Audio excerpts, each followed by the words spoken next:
Hey guys, welcome back to my YouTube channel Easy to Homeopath. Now today in this video we discuss cure and recovery according to Dr. Stuart Close. Dr. Stuart Close के according cure and recovery क्या है हम देखेंगे इस lecture में। तो start करते हैं। Doctor Hahnemann has given the definition of cure according to homeopathy in aphorism number 2। Doctor Hahnemann ने हमको डेफिनेशन दिया है क्योर की according to homeopathy in aphorism number 2 में। तो देखते हैं क्या डेफिनेशन है ये। The definition says it is a rapid, gentle, permanent restoration of health or the removal and inhibition of the disease in its whole extent in the shortest, most reliable and most harmless way on easily comprehensible principle। ये definition हमको doctor Hahnemann ने दिया है cure का।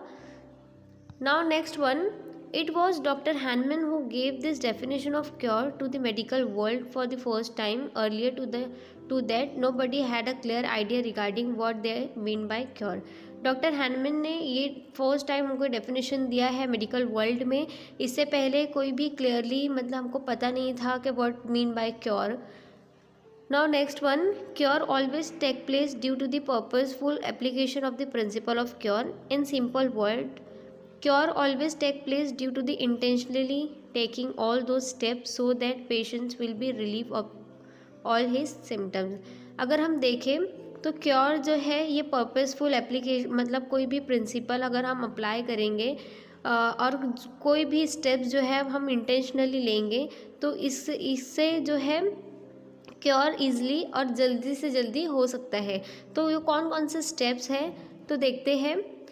These steps can be given medicine, advising the patient about diet and regimen, advising the patient to observe the personal and environmental hygiene, cleanliness, etc.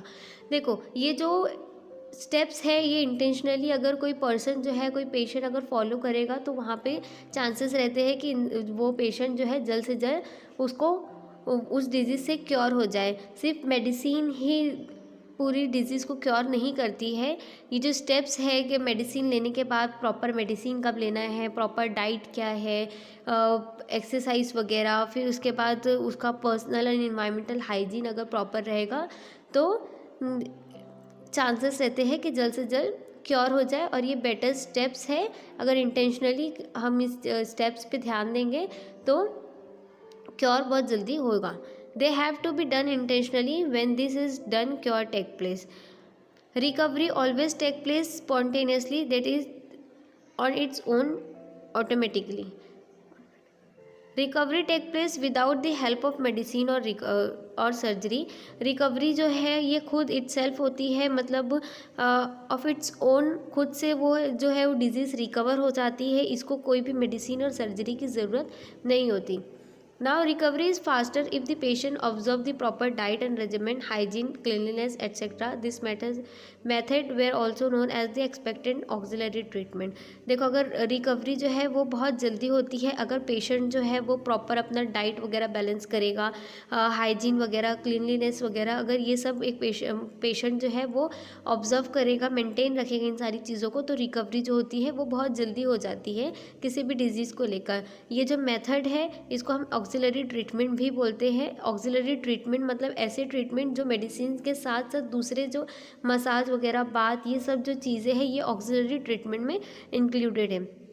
Such auxiliary treatment may not be sufficient to cure the patient complaint. For a complete cure of the patient, we must give the homeopathic treatment to the patient।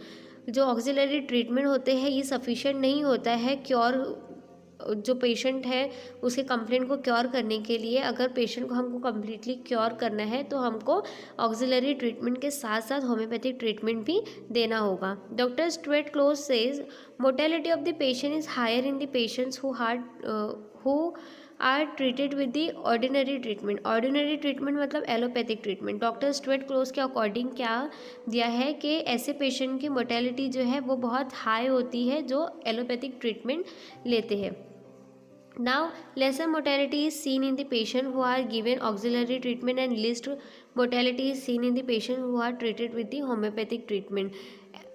Mortality जो है वो laser होती है ऐसे patient में जो auxiliary treatment लेते हैं एंड वेरी लीस्ट होती है वो पेशेंट में जो होम्योपैथिक ट्रीटमेंट लेते हैं। Disease is seen as a sign and symptoms, cure is seen or removal of all the sign and symptoms. अगर हम देखें तो हम डिजीज़ किसको बोलेंगे, जो साइन एंड सिम्टम्स जो प्रोड्यूस होते हैं वो डिजीज़ है। और जब साइन एंड सिम्टम्स बॉडी से पूरा परमानेंटली जो है वो रिमूव हो जाएगा, इसका मतलब है वो क्योर है। In patients who are originally suffering from the dynamic disease but the pathology has progressed so much that it is threatening the life of the patient, it may be necessary to perform the surgery. We can give pre and post surgical treatment with the homeopathic medicine. देखो यहाँ पे क्या दिया है, अगर patient जो है वो बहुत ही मतलब ओरिजिनली सफ़र कर रहा है कोई ऐसी डायनेमिक डिजीज़ से, और उसके साथ साथ जो है उसकी कोई पैथोलॉजी भी मतलब बढ़ रही है, तो यहाँ पे ये जो बीमारी होगी वो जानलेवा हो सकती है। इसीलिए ज़रूरी है कि वो चीज़ों को सर्जरी थ्रू रिमूव करें। अब यहाँ पे होम्योपैथी कैसे एक्ट करेगी, सर्जरी से पहले और सर्जरी के बाद उसकी जो पेन वगैरह रहेंगे, तब जो हम होम्योपैथी मेडिसिन जो है वो अप्लाई कर सकते हैं। Now the requirement of cure. अब देखेंगे according to doctor Stuart Close की क्या क्या रिक्वायरमेंट है क्योर होने के लिए। The first and most important requirement is that it must be a direct result of application of definite general principles of therapeutics medication. In simple word, the patient must be cured on the basis of some strong principle. If the principle is applied, cure must take place in every case.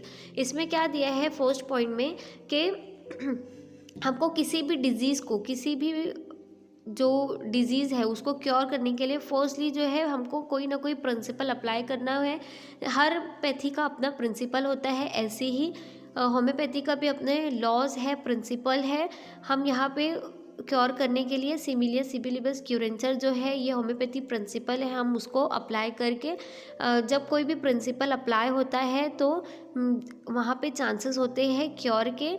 तो इसमें first point में ये दिया है अपने को कि कोई भी पेशेंट को अगर हमको ट्रीट करना है तो हमको स्ट्रांगली प्रिंसिपल जो है वो अप्लाई करना है। The second requirement of cure is that it must B individual. अभी जो भी हम डिजीज़ लेंगे तो हमको वहाँ पे पेशेंट को इंडिविजुअली हैंडल करना है, उसका केस जो है हमको इंडिविजुअल लेना है। अगर आप इंडिविजुअलाइजेशन पढ़े हैं तो वहाँ पर आप लोगों को समझ में आएगा कि हमको पेशेंट को इंडिविजुअलाइजेशन हमको क्यों ज़रूरी है, और पेशेंट का जो केस है हमको इंडिविजुअली लेना है, उस पेशेंट को हमको इंडिविजुअली ट्रीट करना है एंड मेडिसिन देना है। Now next one, the third requirement of cure is complete and the impartial collection of the fact about the natural medical history of the individual. That is, we need in the unprejudiced and complete portrait of this illness of the patient. This includes the history of the patient regarding how the symptoms started, how they developed, and what is the condition today, and also important to know the family history, occupation, habits, etc. This will help us in the finding out the most correct homeopathic medicine. देखो third requirement में हमको क्या दिया है कि हमको जो भी केस टेकिंग लेना है उस दौरान जो है हमको पूरे सिम्टम्स जो है वो अच्छे से कलेक्ट करना है। जितनी भी हिस्ट्री है इंडिविजुअली हम उसको कलेक्ट करेंगे, अनप्रिजुडाइज नहीं करेंगे, मतलब जो भी सिम्टम्स है उसको हम मतलब प्रॉपरली नोट डाउन करेंगे। और उसके बाद पर्सनल हिस्ट्री के साथ साथ हमको ये भी देखना है कि जो डिज़ीज़ है वो कब से स्टार्ट हुई है, एंड नाउ जो कंडीशन में पेशेंट हमारे पास आया है उस कंडीशन में वो डिज़ीज़ जो है वो कौन से स्टेज में है। इसके साथ साथ हमको ये देखना है, ये ज़रूरी है कि उसकी फैमिली हिस्ट्री क्या है, वो क्या काम करता है, क्या हैबिट्स है, ये सब बहुत ही ज़रूरी है हमको डाटा कलेक्ट करने के टाइम पे। जब हम केस प्रॉपरली लेंगे, कलेक्शन अच्छे से करेंगे, कैरेक्टरिस्टिक सिम्टम्स को हम कलेक्ट करेंगे, उसके अकॉर्डिंग हम होम्योपैथी मेडिसिन जो है वो सिलेक्ट कर सकते हैं। So thanks for watching, subscribe to my channel.